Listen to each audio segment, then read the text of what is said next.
Hey, hey, BA fam. We have some company in the studio today. This has been a long time coming, and I can't think of a better way to kick off the year, especially when Brown Ambition fam, y'all have been so generous and kind to let me peek into the window of your financial stressors. Like, what is keeping you up at night? What is getting y'all stressed? When it comes to your finances? Is it housing? Is it groceries? Is it jobs? Is it transportation?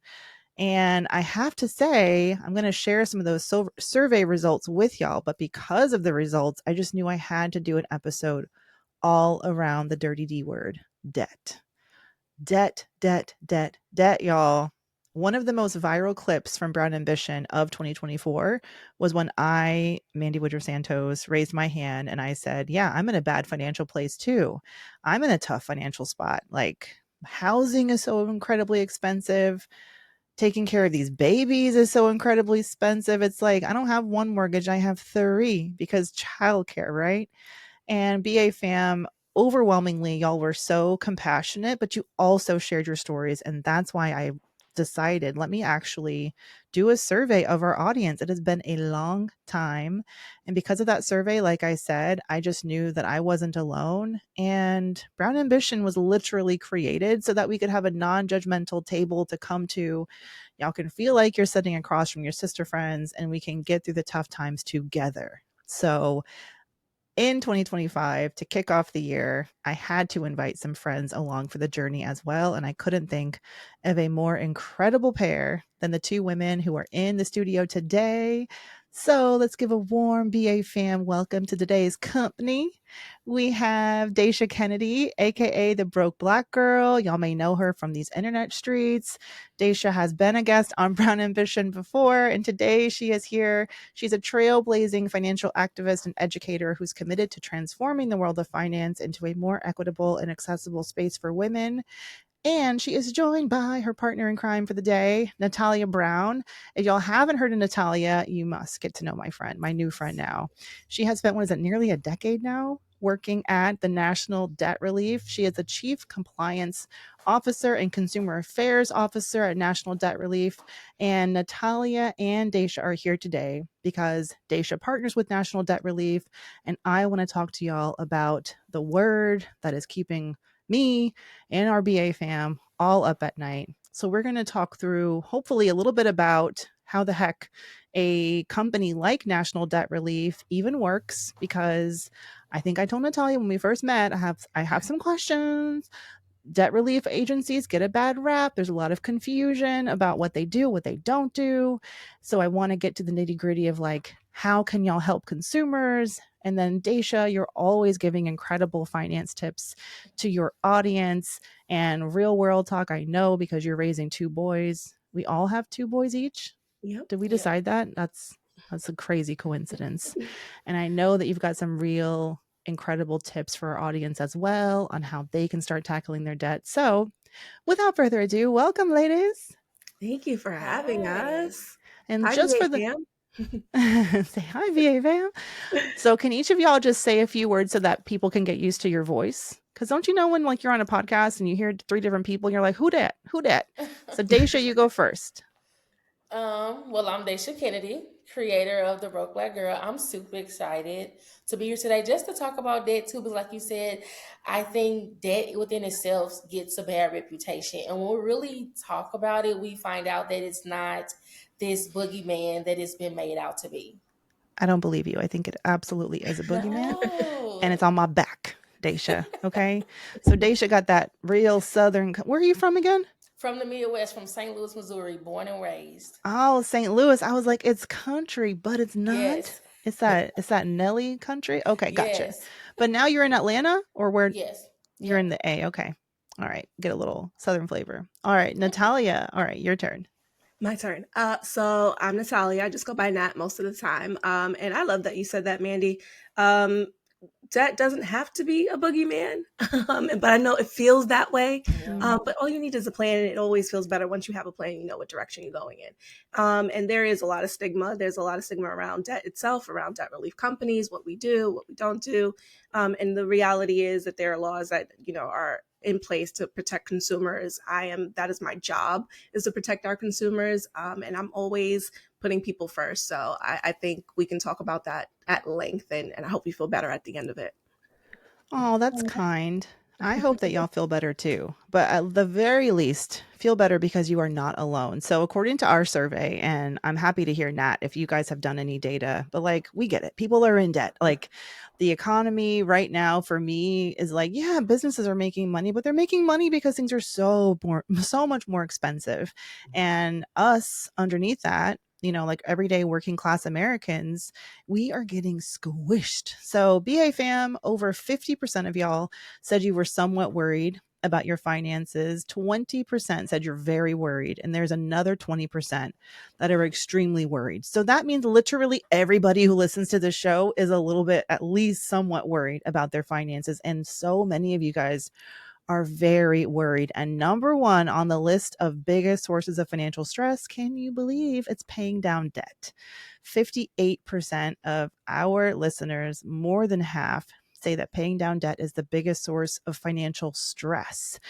Now, stress, I love that book, The Body Keeps the Score. And I just know that that stress is not just about, something that's weighing on you that, gives you a little bit of heartburn during the day, but it can literally make you physically ill to think about this debt. And in my case, over the years, it can make me feel like frozen, don't know what to do, don't know where to turn. So, Nat, I'm curious because I'm going to call you Nat, though you said I could. Yes, you I'm curious if you could talk about what it's like when people come to national debt relief. In what sort of like mental state are they in at the time, and how do you guys start helping them? There is a full range. There's fear, there's anger. I think stress manifests itself very differently for different people. Mm. So we're very much trained to kind of acknowledge that, right? Some people are embarrassed because they have the good job, they've had the good life, and it's really hard to say, like, yeah, I make $100,000, but I'm also way over my head, right? Sometimes Mm. it's, as your income increases, your expenses increase, or you have emergencies. So we have people like that. And we also have people who may not make enough, or they've had a divorce, or their child has gotten sick. Medical reasons are a lot of reasons why a lot of people go into debt and have to rely on credit cards as well. So they come to Mm. us in very, very different ways, but at the end of the day, everyone wants the same thing, is to not have that stress of having to figure out where the money is going to come from to lower the cost of their interest and all of the debt that they have. So at the end of the day, the plan that we give people gives everyone hope. And I think that's what we try to offer, is as much as possible, is hope and a plan. So, what actually does national debt relief do? So, I'm calling your number, Hmm. and am I going to hear from Nat? Is it going to be like, hey, this is Nat, I feel you, what's going on? Like, what is that process like, and what kinds of services do y'all offer?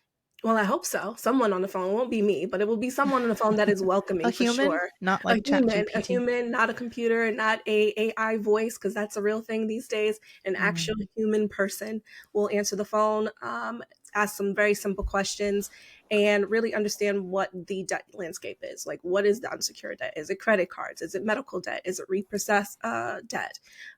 Is it basically just unsecured? We'll take a look at that profile, look at how much you're paying in minimum balances, and How then do you try to get that help you. info? Is it like you're filling out a form with all of your accounts and then you guys have like a portal? Yes, with the client's permission, we will pull credit, verify everything, or the client can send us a statement of all of their Okay. debts. So they do have access to a portal. It will show them everything that they have. It will give them options around what program payment makes sense for them, because that can also be flexible depending on how long you want to be in the program. And the ultimate goal is to get that total debt reduced by settling one debt at a time, sometimes two at a time, with a manageable monthly payment. So that's the process. It's really customized towards each individual. So there's not a one size fits all plan for anyone. But debt settlement is the goal. Debt settlement is called debt reduction. Okay. So let's Debt say you have a reduction. $10,000 debt. Our goal is to try to save as much money on that debt by negotiating with that creditor. And sometimes it's a lump sum repayment, sometimes it's over terms, but it's always going to be a reduction of that $10,000. So our goal is to at least get it Hmm. down to 5,000 plus our fee. So when you're someone like, how do you know when you have enough debt or the right kinds of debt to be a good candidate for debt settlement? And I can go ahead and describe what I think of debt settlement as, and then you tell me if I'm right or wrong, because I'm kind of playing the part of a regular person. Even though Absolutely. I did manage a content team for like 5 years and we wrote about this stuff all the time, but whatever, I forgot. Mhm, But debt settlement to me is like, especially if you're just a consumer and you're mhm, being pursued by, let's just say it's a hospital or it's a creditor, credit card company, for a past due debt. mhm, And you call them up and you're like, I know I owe you $1,000. I can't pay it. I could pay you 400. And they're mhm. like, no, maybe 500. And then you'll pay a lump sum and they'll, go about their day. Did I get that right? Almost. Sometimes that 500 could be broken up over 12 months. So Oh, I'll give okay. you a 90% you pass. Oh, nice. Well, lump sum payment was what that's like the three words that keep coming to my mind is like settle your debt, but but you have to have the cash on hand for a lump sum. So it's Yeah. good to know You don't. potentially You don't. you can Yeah, get a you have payment that, plan. that flexibility that we offer. So if it's Okay. available, sure, but it's usually in the best interest of our clients since there's multiple debts to break Mhm. those settlement amounts over time so that we can get things moving on each creditor a little bit faster. Have you ever used debt settlement yourself, Daisha? Or had to settle No. debts? No, I'll take that back. Yes, I did. So my experience with settling with debt was me trying to figure it out on my own. And so I'm just going to tell you what my experience was. It was me coming home one day from work. I had groceries in hand, and someone called my phone, and it was a debt collector, and it was a very threatening call, and it was almost like if you don't pay this debt, we're going to report it to the police. So I was extremely scared, immediately Mm. paid it, never heard anything else about it. Now, I was in my early 20s. This probably could have been a scam. It probably could have been real, but this was just where I landed simply because I didn't know. And Mm. I'm sure that's not how debt settlement works now that I know better. But back then, I ran into that a lot. So just putting myself in the shoes of someone that was just starting off, I'm sure a lot of people get calls like that. They get calls from debt collectors, probably are more aggressive than what we would like. And if we don't know what our options are, we fall victim to what we think is debt settlement. But as Nat explained, we now know that it is completely different and more than that. Yeah. So, Daisha, when was that? Was that pre like Consumer Financial Protection Bureau post, I like after the have recession? I'm 36 now, so this had to be around in my early 20s.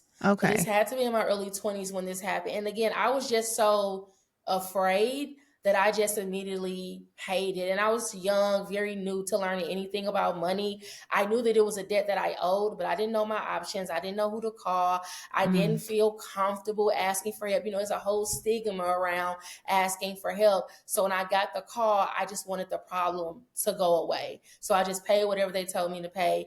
And till this day, I can't even tell you if they actually came off my credit, if I actually saw anything from it. I just made the payment. Mm. So, yeah, I mean, in that situation, it is super stressful. First of all, Yeah. that sounds like harassment. It sounds illegal. And Natalia, what would you say to someone today if they were getting those types of calls and Mhm. didn't know what to do? If you could like be a magician and like, genie in a bottle, poof, show up in front of them, what would you tell them if they're on the I would phone with tell someone them that right is now? absolutely illegal, especially Yeah. today. It may not have been when Daisha was getting those phone calls, but the FDCPA is an act that passed that actually protects consumers against threatening phone calls from collectors specifically. You can't call during certain times, so they can't call you at midnight anymore. They can't show up at your house. I actually heard some really threatening stories from some of our clients in the past as well. So there are really good rules in place to make sure that harassment doesn't occur. And if it is, know that it's illegal and that there is an act to protect against it. And I wouldn't pay anything. Like Daisha said, there's a lot of fraud and Yeah. scams going on these days. I would Mhm. verify that that debt is even yours and that it's a reputable company that's trying to collect from you in the first place. Okay, so many things there. So, two things. What are some signs it's a fraud? And two, I want to talk about how do you actually go about that debt verification? Because Mhm. I know the textbook way of doing that that the CFPB has on their website, but I'm just curious in reality, how does that Yeah. work? Well, it's So on let's our start with website as fraud. well. So one, you can always pull your credit report at least once a year. It's always free. I'm not going to vouch for any apps, but there are definitely lots of apps out there that will give you access to your credit information. So one, verify that it is your debt, and then two, I'd like to call people back. So if I get a phone call from someone, I'm like, okay, well, what's the number where I can call you back? I can't talk right now. You don't have to be really obvious about it, but you also want to make sure that when you call back, it is actually that company. You can look up their website, and usually you'll get some form of written documentation when there's a creditor. They always mail something. So Mm. if you don't have a physical document and the number doesn't quite make sense when you do like a Google lookup and it's like someone's Google or voice number, that's not legitimate. People don't collect through Facebook Messenger either, right? It's usually a phone call or an actual letter. So be aware of people sending emails saying I'm collecting on this debt. That's generally not accurate either. Or a text message. Yeah, or a I have text message. gotten Don't click Yeah. any links. even in your text now. Okay, Yeah. so now the debt verification, that doesn't have to be a formal process. It literally is just like, does this debt sound like it's yours? And you can just check that by going to, yeah, like using a credit report app, Mhm. going to annualcreditreport.com, Right. um, and downloading all three of your credit reports for free. Like you said, you can do once a year. There's Credit Karma, there's Equifax, like all these different credit bureaus now and banks themselves. If you don't have a credit report, you're just not trying hard enough because like they're just handing them out on the street corners basically now. Okay. All right. So how do I know it's time? Like I can't manage this and I should ask for help from an organization like National Debt Relief. I love that question because debt relief is not for everyone. I actually like to dispel that where lots of people think that it is. It is for the consumer who is contemplating bankruptcy, but they're not quite there yet. So Okay. there's different types of debt relief where maybe if you can still qualify for a loan and your credit score is still where it needs to be, that might be an option for some people. If your credit score is already in danger, and you're not going to be able to qualify for a consolidation loan. In credit counseling, from a long term perspective, you're still paying a full debt, you're still paying interest, even though it's reduced, may not be an option for some people. So then the next thing would be debt relief. So that's where you're making your minimums or just above the minimums. It's going to take you 30, 40 years to pay off, $7,500 in debt because you can barely make those minimums. So our program will basically say, if your minimums are adding up to $700 a month, maybe we can get a program payment that's $350 a month so we can work towards settling those debts. And that immediately gives some cash flow back. So it's really a cash flow issue and a long term kind of goal that you have to make for yourself. It's I want to get rid of my unsecured debt versus I want to keep my credit score. Sometimes we aren't concerned about credit. We're concerned about getting people out of debt, right? And then you can rebuild Mhm. credit faster than you can with bankruptcy. So that's ultimately the goal and the consumer that we like to work with. So those are like the big three, I guess Hmm. four. You have sort of like debt consolidation, like a DIY debt consolidation. So Right. like in my experience, you can, if you have good credit, you can leverage that and get like a fixed rate personal loan, that you can use to pay off some debt. And then you Hmm. have one payment versus having three or four, however many, Right. credit cards you've paid off. That's an option. Then you have credit counseling. So, credit counseling, can you describe that for me? Because I'm not even sure if I can tell the difference between credit counseling and like debt relief. So Or, credit counseling, you're still paying the full balance, right? So what credit okay. counseling does, it says we'll still give you a one type of payment, one payment per month. However, you're still going to pay interest. So we'll take your interest from the 20 something percent that you had. Maybe we'll give you 10%, whatever deal that they can get with your creditors. So if you owe 10,000, you're still paying 10,000 plus interest. and that will take however much time, right? And if you fail Mm. out, you miss a payment, there's really negative consequences to that, right? So you actually start right back to where you are, the interest comes back to your accounts, and it's kind of a cycle that you end up starting again. So if someone is looking at credit counseling, you have to be really sure you can make those monthly payments so that you don't have to start from the beginning all over again. The difference Yeah. with debt relief is we aren't reducing any interest. We are taking that balance when you enroll. Let's say it's $10,000. We are looking to reduce that amount to about 50%, which would be about $5,000. And whether that's a lump or over time, that is all you're going to pay. Then that account is closed. It is done. Versus, Mm. a longer term situation in credit counseling. So one is a little bit faster than the other. So even if it's like I have a $10,000 credit card balance and maybe it's spread across 3 cards, Hmm. um, through debt relief, I could or y'all could negotiate that down to like $5,000, Hmm. but there would be no interest or that would be like inclusive of any interest. Like I wouldn't be that 5,000 is not going to go off and like continue growing as I pay it Correct. down. Right. Interesting. How do you guys manage that? What actually happens behind the Wizard of Oz curtain? Like, what y'all Nothing. doing There's back no there? hook about certain.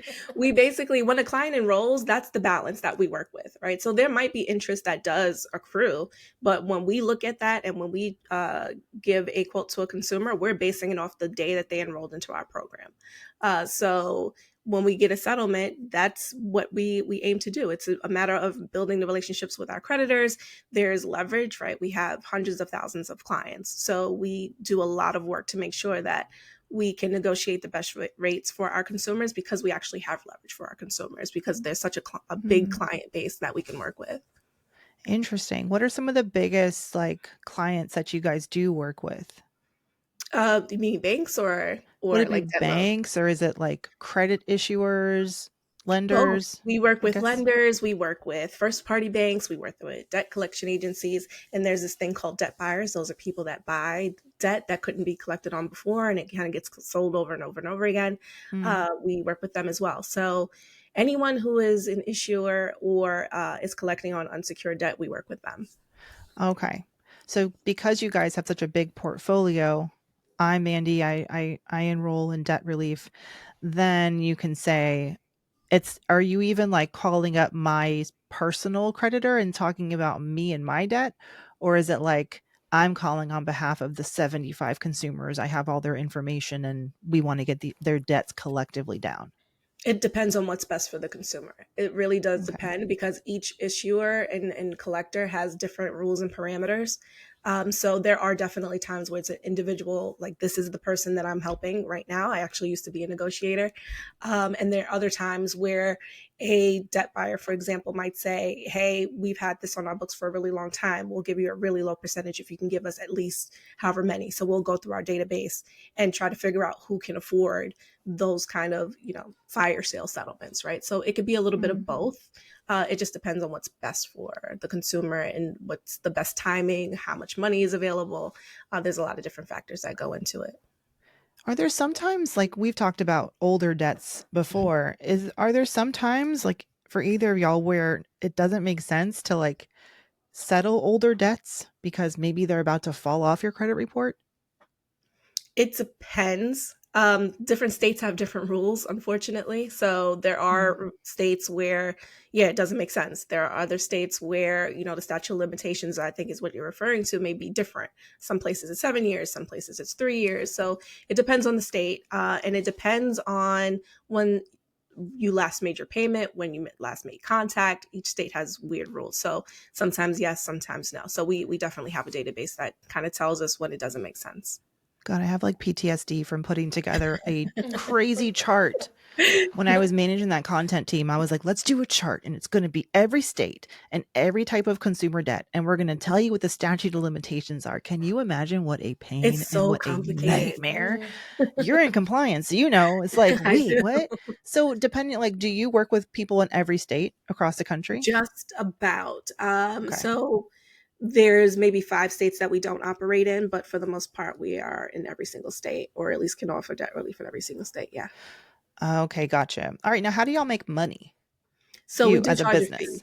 As a business, we do charge a fee. And I'll say, like, some people will say, I might jump the question, why are you charging a fee? There's free services out there. And that's absolutely true, but they can't scale. So in order for us to do the work that we're doing for as many people as we're doing, we need operating costs. So that's where that fee comes in. So that Mm. fee is set, it doesn't fluctuate, it's told upfront, and we actually bake it into that monthly program payment so that it's not an additional cost on top of anything else. We give you one quote. We are not going to ask you for anything else. We're not going to change fees on you. So it can be anywhere between 15 and 25% of the amount that you enrolled, right? So even if it increases, we're not charging anymore.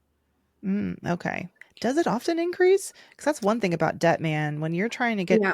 sometimes if you don't, and we'll get to this, get to the Mhm. heart of the issue, Mhm. you can just be coming back 6 months later, like, I got some more debt. How does that Yeah, work? it happens.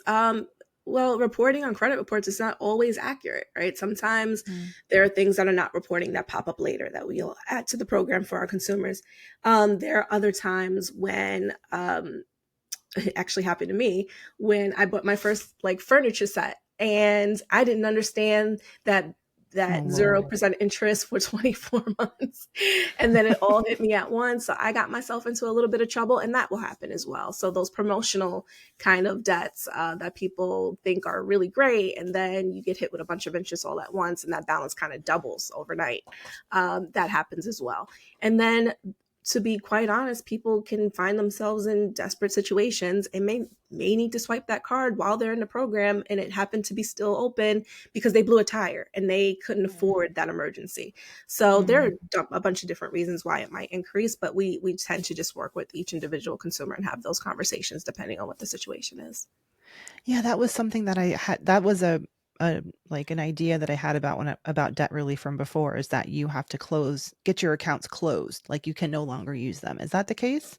You Or you really said shouldn't. sometimes, But again, I'm not going to pretend like life does not happen, right? yeah, but Like it's that is not like you reality. actively close the accounts. They're potentially still out there. They're potentially still out there, and the creditors Mm. will eventually close them as they go past due. Yeah. I mean, I opened a zero balance. Sorry, I have 0% interest credit card, I don't know, a couple of years ago. I Hmm. think it was when we were buying like furniture or something like that, or some kind of big purchase. Paid it off. And then I was like, well, I'll just keep the line of credit open. And the bank was like, no, you can't have that. We closing it. They just took People it make back. those decisions whenever they feel like it. And that's the other thing. Read the fine print when you're opening up credit cards too, because they do reserve the right to reduce your credit limits, which That's, sometimes yes. puts Hmm. people in a lot of trouble, especially if they were Mhm. carrying a balance. Yeah, or like, that's such a huge part of your credit score is your Hmm. available balance versus how much debt you're carrying. And it Right. may look really cute when you have a lot of available credit. And so when they reduce your credit limit, now it's like, oh, shoot, maybe you did have a 20% utilization rate and now it's like 50%. And you may Right. see your score go down and not even know why, you Yeah. know? 100%. Is there anything else people should know about debt relief, or any pros and cons that you want to cover before we take a little break and come back and talk about general debt tips and how to get out of debt? Sure. I encourage people to do their research. I like to say that people look at Amazon reviews before they buy something more than when they are looking for their financial products. So be just as diligent.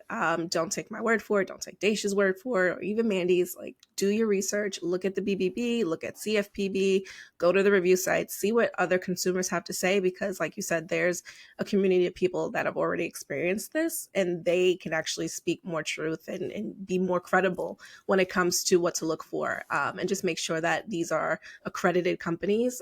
Even if it's not National Debt Relief, just make sure you work with an accredited, reputable company.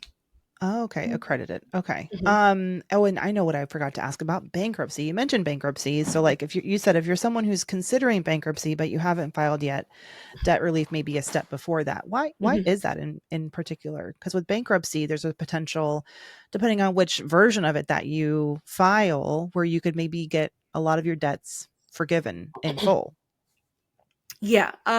So the truth of bankruptcy is there's an upfront cost to bankruptcy, and that can be a small amount anywhere to a very large amount, depending on the type of attorney that you acquire, right? Oh, like the Not a legal lot of fees of people it. always say, right, not people don't always have that out-of-pocket expense up front. So that's one hurdle Mm. to clear. The second hurdle to clear is even if you pay that fee, there is no guarantee that you will qualify for bankruptcy. So like you said, that there's two. There's one that is really evasive, where every asset that you might have may be taken away to put towards your debt if you even qualify for that. That's basically what they call a clean slate. But it's not, it's very painful, right? If you own anything, whether it's a diamond ring, a watch, a home, a car, it is up for someone else to determine whether or not it's going to be sold to pay off your debt. And you have no say. The other version is a payment plan, where, again, a lot of people will fail out of that payment plan.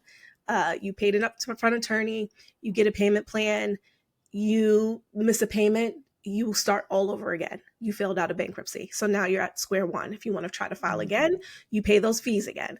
So I like to say try debt relief before you go to bankruptcy, because the repercussions of, even if you are successful in bankruptcy, to rebuild your credit, it's 7 to 10 years that you're going to have that stain on your report. So what are your long-term goals? If you're trying to buy a home in 10 years, bankruptcy is probably not the best. But if you do debt relief, you could be out of debt within 12 to 48 months, start rebuilding your credit much sooner, and put yourself on a path to home ownership or whatever your other financial goals are.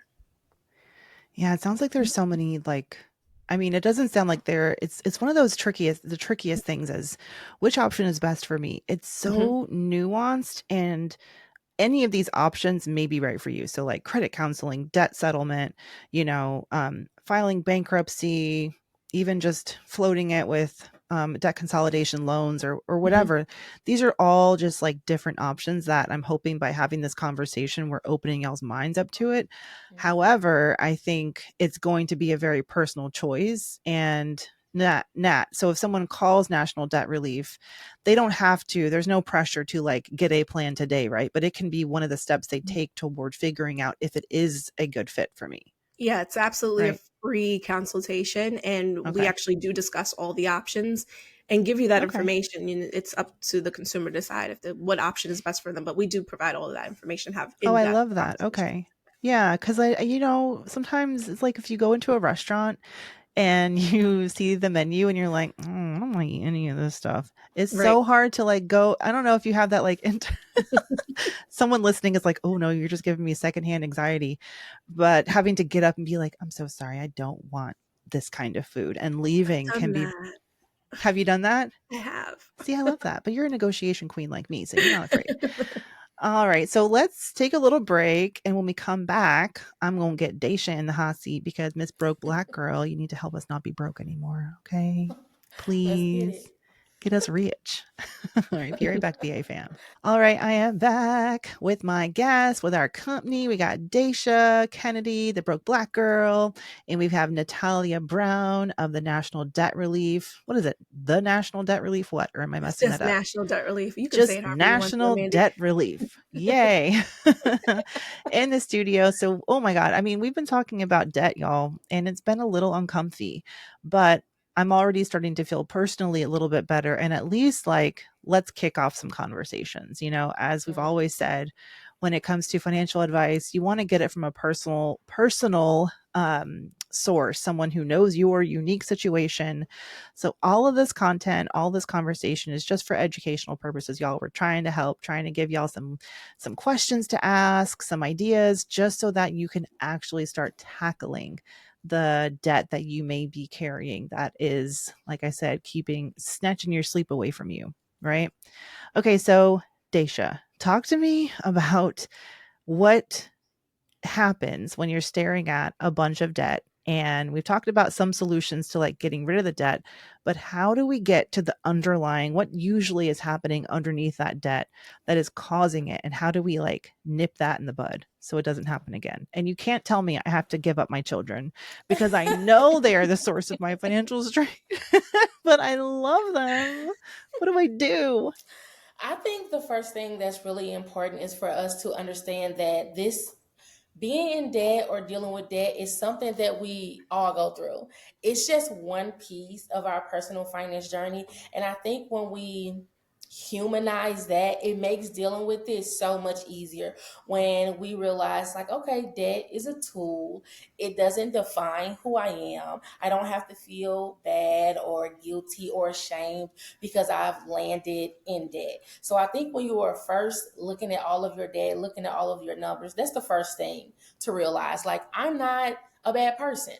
This is fixable. I can come out of this. And so I think it's first important to just recognize that when you are sitting in front of all of the notices, the phone calls, the voice messages, recognizing that this may be a bad or uncomfortable situation, but it doesn't make me a bad person, and this can be fixed. And what is it usually like?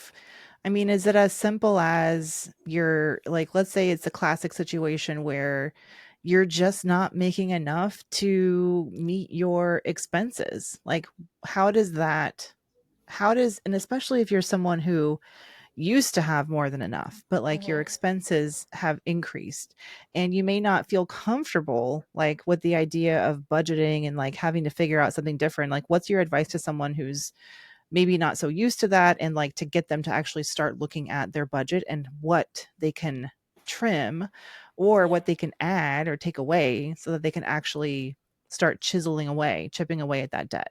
Yes, I think that what's most important is to take out the assumption, take out the guesswork. A lot of times when we are trying to figure out what we have going on with debt, we're usually guessing like, oh, I think I owe this amount. I think I have this much money coming in. So the first thing is to remove all of the guessing and actually sit down and create a list of all of the debts that you owe, the balances, who you owe, how much you owe them, your other expenses that you have going on each month. And I know that that sounds so redundant because Sounds we hear terrible. that a Don't lot. like it. Yeah, yes. And we hear it a lot. And it's like one of the most repetitive pieces of personal finance advice, but it's because it's the most honest thing. The only way that you're going to figure out what program is going to be best for you, what your next step is going to be, is to actually know exactly what is going on. And I tell people all the time, you only have to do this once. You only have to push through this uncomfortable feeling one time, making the list, creating the, gathering the numbers and all the information. You only have to do that one time. So I think it Well, changes the. you do it one time and then you just like stress about it and then you look away and then you go about your life and then you're No. like, maybe we should get that Can't stop spreadsheet there. back. Yes, yeah, like Not what that I Nat know from said. experience. You Like, can't just you can't guessing. stop there, because what I like to think too is like, okay, I can let this hover over my head, and Hmm. when I'm out trying to have a good time, I'm thinking about how much credit card debt I got. When I'm out at my son's football game, I'm thinking about how much credit card debt I got. Or I can create the plan that one time, and I can create the plan, create the list, know everything that's going on, start working towards getting rid of it. And then when I'm out and I'm living my regular life, this isn't hovering over me. So it is uncomfortable, it's not easy, and it's not fun, but you only have to do the hard part once. Mm. Well, I don't know about just once. It's not like someone's still got to pay it off, right? So like, all right, I got my list. Now what, Daisha? Now what do I do with it? Now it's like all these different due dates and minimum payment amounts, and maybe there's some 0% stuff that's going to expire soon. So you got to know Mhm. what to do with that. What next? I think the next step will definitely be to figure out what your plan of action is. What's going to be your plan to start paying off some of the debt, to start chipping away at it. And so, again, when we have these conversations and we talk about debt management or debt repayment, there's normally two things that always come up, and it is the avalanche and snowball method. So I always Classics. feel, yes.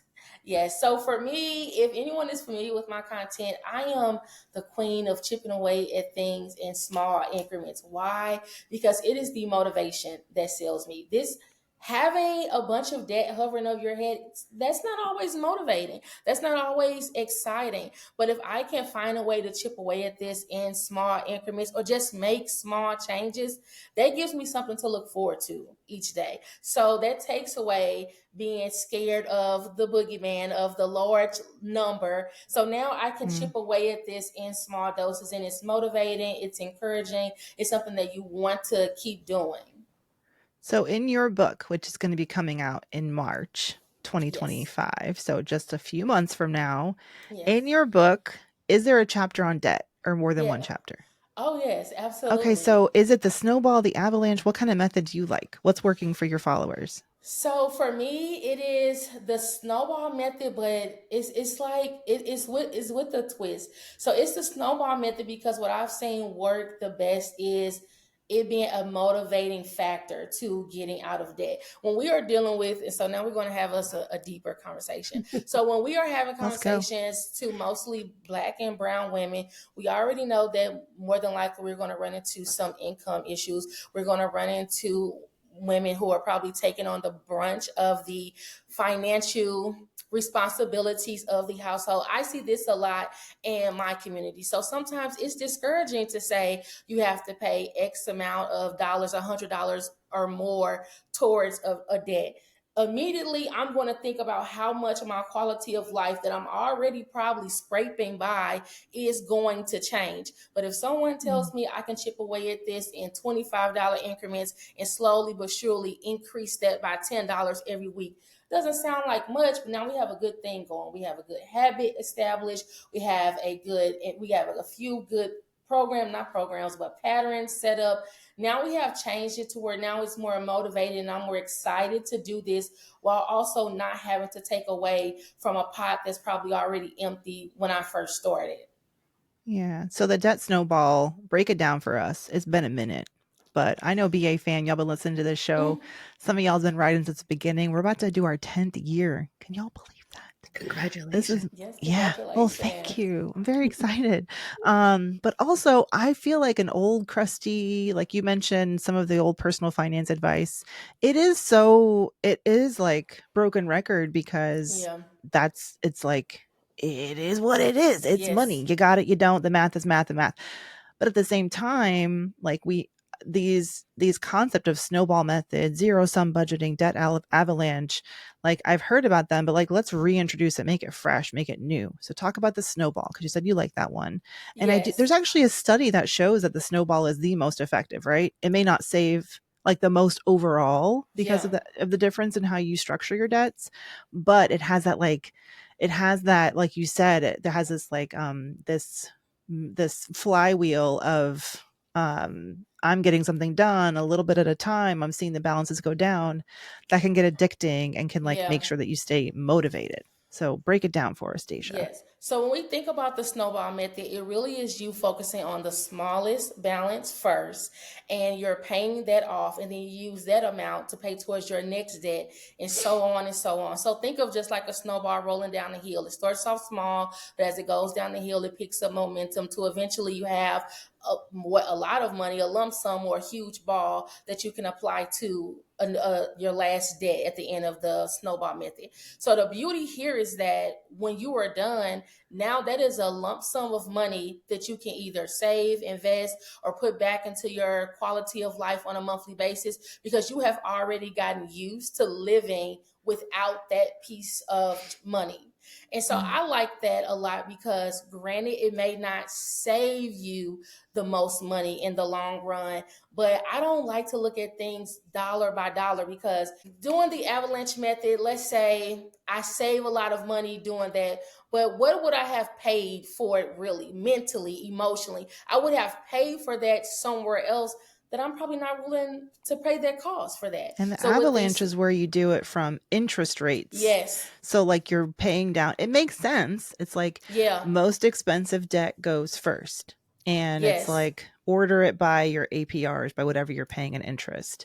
Um, but some of that most expensive debt, it can take longer yep, to pay down, right? yes, It may not be the smallest balance. And so that can get demotivating. Is that yes. what you're saying? Yes, and the smallest balance is extremely motivating. It's encouraging. It's picking up momentum. You start to feel good about yourself because we just talked about that earlier. Dealing with debt can be isolating. You feel a lot of guilt, shame, and anxiety. So now, when you finally have a good thing going and you're chipping away at these balances, now you're excited, about doing this. You're excited to see what the end is going to look like. That's why I love that one the most. I'm going to feel excited. Is that what you're saying? Yes, Progress is yes, exciting. Yes. I'm yes. going to feel excited. Yes, you're I going know to VA feel fam is like, Mandy, excited. tell us how much debt you actually have, girl. Yes. Well, let me just tell you one thing that me and Daisha know is that when you get a book advance, it looks really pretty, but they don't give it to you all at once. Yeah, And that then is you true. can't work while you're writing the book. So where does the money come from? Where does the money come from? That is true. That Girl, is true. how have you been doing it while running your business at the same time, Daisha? What am I doing wrong? Uh, it's I'm been poor. a challenge. I'm not going to lie. It's really been a challenge because I had to dedicate 18 months solely to my book while also still working to a certain extent and Mm, being a mom. So even just for the topic of debt, I can see how when life changes, I can see how sometimes it's easy to want to rely, on credit cards or to find ourselves in spaces making decisions that we probably would not have made before. That's why I think it's so important to humanize the conversation about debt to where it doesn't define you as a person. It more than likely just defines a part of your life, but you can grow past that. mm. Yeah, for me, it's also like it's a little bit of toxic hope, I would say, because I'm not gonna lie. Over the course of my career, I've always been such a good negotiator, and I've been able to get like windfalls here and windfalls there that I may have had some bad habits of like Hmm. overspending over the years, but there was always something that came through that was like, here you go. And it's like it never happened. But in 2023, woo wee, it was so hard. And it's like, okay, it's time to like put your big girl panties on. And I wonder, like, even for me, I have a husband and he's looking over at me like, you got this? Because I usually do. I don't know if do y'all have partners and like, or do you have any tips for people who are in relationships? And it really does take two to tango into debt and to tango out of it. And sometimes that communication is so hard to do. I think we both have stories. Tell me Mine is one. What's right your now. story, Nat? Well, It's I just us was girls. I was in a situation where I did not have as much help, right? So I was the person that Daisha was speaking about. I've been the kind of the breadwinner in my household. And right now, as a single mom with two boys, it's just me. Oof. So I know you're talking about partnership, but I also include my kids. I think it's super important because Hmm. mine are going to be 19 in December and 12. They understand what we have financially, what we don't have financially, what our goals are as a family, right? Because I don't want them to squander any hard work that I've done over these years. So Mhm. they have a better understanding of at their age than what I did, right? Hmm. So I'm a child of immigrants that came to America, didn't necessarily understand the financial landscape. So I just think Mm. it's super, super, super important to not just talk to your partner about money and what your financial goals are. It's also like it's a whole family thing. It's understanding taking the kids shopping and understanding, well, that's not on sale. That's not on sale. Or It's so hard to see the light leave their where's little the eyes. coupon for that, right? And it's like just teaching good money habits as much as possible, because Yeah. I think it's a whole family situation, so that debt can be preventable, but it's also when there is debt, everybody understands what it is, right? So especially after the holidays, don't overspend, right? Like have that Yeah. real conversation. Like, what do you love the Ugh, most? Experiences, I think, are the most important things versus things. So I mean, there's some real they hard really conversations to are. have. Yeah.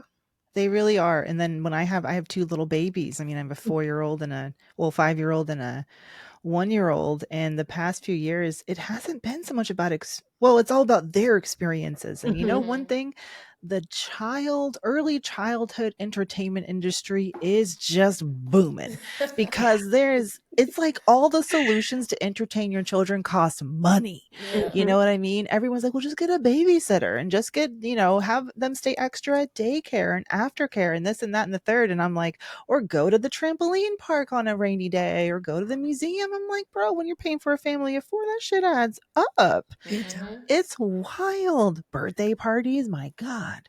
$20 gifts for everybody in their class. Like it is, I just seriously, I could go on. But I just think it's funny because they always play with the box instead. Yeah. You did all Lord, and that. let there be some tissues in it. Like literally my son played all day with a piece of foam that came inside of this cute little bookcase that I built for Yep. him. Yeah, he didn't care for that, but the piece of foam shaped like a shield Mhm. of a knight. He's very into in a piece of foam that was like his little lightsaber. I That's know. what he wanted to play Imagination is with. everything. It Mm-hmm. is. It really is. But God, single motherhood. I mean, I was raised by a single mom. My heart really goes out to you, Nat. And oh, we were some bratty kids too. I hope your kids are much more well behaved. They are. Daisha, what about you? Partnered, like, No, relationship finances with your kids. Like, how are you working all that in? no. So I am divorced. I've been divorced. It's probably going on about a decade. So I'm raising my two boys by myself. You've lived so many lives, hon. Yes. Like, Oh, I have. I so have many. so many. I have 16-year-old and 12-year-olds, and it's really the same with Nat. I involve them a lot in the finances. I can say my 12-year-old does not care about nothing that I say. He don't care about a budget. He don't care about a credit card payment. He does not care. Like he's at the age where it's like it's not computing to him. It's like he wants it. He doesn't understand why he can't get. Like he's not a brat or anything, but he just Yeah. can't put two and two together. He still thinks like, oh, if you swipe a card, if you have the card and you swipe it, it should work. So we're like working through like getting him to really understand how it goes. But I involved them a lot, just like Nat, in all of the financial decisions. It was important for me to sit them down so that they can see me pay our rent, they can see me pay our car note, so they can actually see what those numbers look like. Like it's not as simple as just swiping a card and it's done. One of the best things that I have loved navigating with them is unpaid labor in the household. I wanted to introduce my boys to that as early as possible. And we talk about that a lot. Like, if when you're eating, someone is cooking. Just because you're not seeing it get done, like someone is doing it. And I started that with, hey, if you're walking past the laundry room and it's overflowing with your clothes on a Monday, and then Tuesday, all of those clothes are washed, Mm. someone did that. So I talk to them a lot about unpaid labor, how it means for us Amen. all to play a Mhm. part in the household, because they were older. If they were much younger, the conversation would be different, but they are older boys. So I talk to them about that a lot. But it is important to involve them in all working aspects of money, especially in the household, because they're boys. They're going to go out in the world. They're going to possibly one day get married. I Oh, don't you're want doing the someone Lord's to work. yes, I feel like I We got to always tell raise some good myself boys. Right. yes, yes, I always tell myself like I'm doing this for your wife, for my daughter-in-law. that's Yeah. that's like my mindset. Like I want to make sure she is in the best Yep. position possible, because I've done everything that I can for you while you were Or under the my care. the partners that come before the wife or the husband or whatever Yes, your yes. pronoun of Yep. choice. I'm gonna go ahead and put this book on blast again, boy mom, because you need to read this, y'all. Yes. Reimagining Oh Boyhood my in the Age goodness. of Impossible Masculinity. Library. You'll get the book back when I'm done with it, okay? I don't Yes. care how many weeks this has been. I don't know. Oh my gosh. All right. So Daisha, queen of small steps. This is a new year. And I've heard one step, which to me is not so small, but it is a big step. It is sitting down Mm-hmm. and getting your information in one place. And that Yes. includes every credit card balance, every bill that you have coming, every expense down on paper spreadsheet. Mint is gone. What are the girls using now? I have Empower. That's the app that I I use. do too. Oh, nice. Yeah. Formerly known as Personal Capital. Yeah. Yeah. Yeah. What about See, you, Daisha? I still use a spreadsheet. I am an Excel girl through and through. All right, I still use respect. spreadsheets. Yep. I just love that you say exhale. I just love it. It's such a the St. Louis accent, it should be studied. It's amazing. All right, I love it. Okay, so we have our numbers down and now we are sweating. And it's like, can I afford a bottle of wine because I need some wine? Or it's like, get an edible, like get your little gummy. I might get a gummy from the closet and just sit down and just like, kids are in bed and just let the relaxation, national debt Hmm. relief. Don't shake your head, Nat. You don't endorse that. Okay. I didn't say anything. Get you in trouble. But I'm me and Daisha know. supporting your efforts. That's all. Yeah, yeah, just whatever it takes. Self-soothing, all right? And then I am working on ordering them from smallest balance to Hmm. highest. Now, I don't have tons of patience for trimming expenses. I need what I need. You know what I mean? Hmm. And I can justify anything. For me, it's always about more money. How do I bring more in? That is the solution in a lot of ways. So looking for additional sources of income, whether that's increasing your rates if you are freelancing, asking for a raise, obviously at work, quitting and getting a better offer somewhere else, as I Hmm. coach women to do all of the time, but bringing in extra money is always nice. But then what are some baby steps from there? Like when it comes to just like chiseling that down, are you talking about, Daisha, like I've seen on Instagram, you'll post these like savings challenges, and it's like day Hmm. one, $2, day three, 7, and it goes from there. Yeah. What has worked? What can you see working? I see a lot when I post those sales challenges. I get a lot of positive feedback because the amounts are so small that a lot of the people who use them they don't really miss the money, and it's Mm, small and it's increasing in very small increments that they don't realize that they are taking money from their income, putting it to the side, and they don't miss it because it's so small. So I do see that that works a lot too. I see a lot of budgeting that works. I am a huge fan of zero based budgeting. It is the only budgeting method that I recommend because it gives, I know it's not the only one that works, but it's the only one that I recommend because you get to mm, give every single dollar that you bring in a job to do, keeping your money busy. I'm someone who believes that my money should work just as hard as me, that I should not have any money that's sitting idle. I need to have a plan for it. And just because my money is busy doesn't mean that it's all spent. It just means that it's all accounted for. So if I do mm, come across any extra money, I know that hey, maybe I can put this towards savings. Maybe I can put this towards debt. I think that that is very important. So I see a lot when I share with my audience different ways to do things that are less stressful, small increments, small amounts. Those tend to go over very well because it is less intimidating. So zero-based budgeting, I do like that. That's one is that, yeah, so zero-based budgeting is a method that I've definitely heard of before. And that's where every dollar, even if it's like this $20 is going to go to your Hmm. 401k, or this $20 is going to go toward your emergency savings, like it has a job. It doesn't Yeah. just stay in your checking account.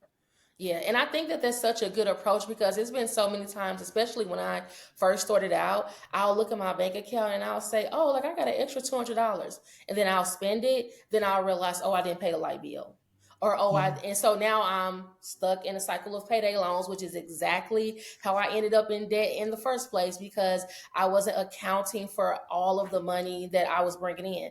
And so I started to think like, I'm working hard all week. I don't want my money just lost and sitting idle and wasted. I want to track every single dollar that I bring in.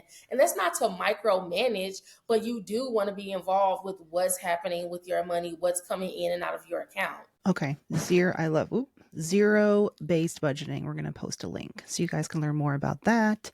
Nat, any final tips, any final words I think this for was a VA great fam? conversation. Like, we could talk about this all day, actually. No, I think my stress levels are high enough. Thank you. No, you're At supposed to lunch, we're feel not better at the allowed. end of Well, being the a lunch Friday, we're not allowed to talk about any of this. All right, we're just Absolutely gonna. not. No, we're Don't wear just that gonna have good sweatshirt. food. Don't even bring. Don't even bring No, me a I'm just pen. this is our time, okay? It is. So yeah, all I will say is just know that having a plan is better than no plan, and it is Hmm. never ever too late to really sit down and figure out what the goal is. I like to work backwards. So my motivation comes from I want X by X date, and then I'm going to figure out how I'm going to get there, excuse me, come hella high water. That is Mm, just how I look at it, right? So that big shiny thing at the end of the road that I really want the most, and it might be an experience. It's something that's true to who I am and genuine to who I am or what I want to provide for my children. And that's what keeps me like really focused on. I could buy that bag, but I think I would rather my kids go to any college that they want to without a student loan, right? So like that's one of my big things. So it's never too late to start. It's never too late to learn. It's never too late to increase your income. There are people that are getting into acting at like 70, right? So like there are possibilities everywhere. Y'all are writing books. I'm so proud of y'all. It's like the possibilities are Trying. endless. So just know that debt is one of those things. It's just another possibility that you can Mm-hmm. overcome. Yeah, some of that optimism. We got it, y'all. All right, BA Mhm. fam. I want to hear from y'all. Please send us an email, send us a DM on Instagram at Brand Ambition Podcast, brandambitionpodcast@gmail.com.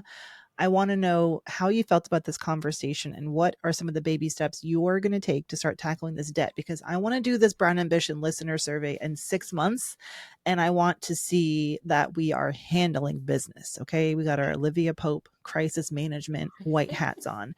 We can get out of this mess together. No judgment, no shame, just action. Thank you, Dasha, and thank you, Nat, for joining from National Debt Relief. Dasha, congrats on the book. We can't wait to Thank get our you. copy and have you back on the show when it's finally out in the world. Thank you. I'm excited.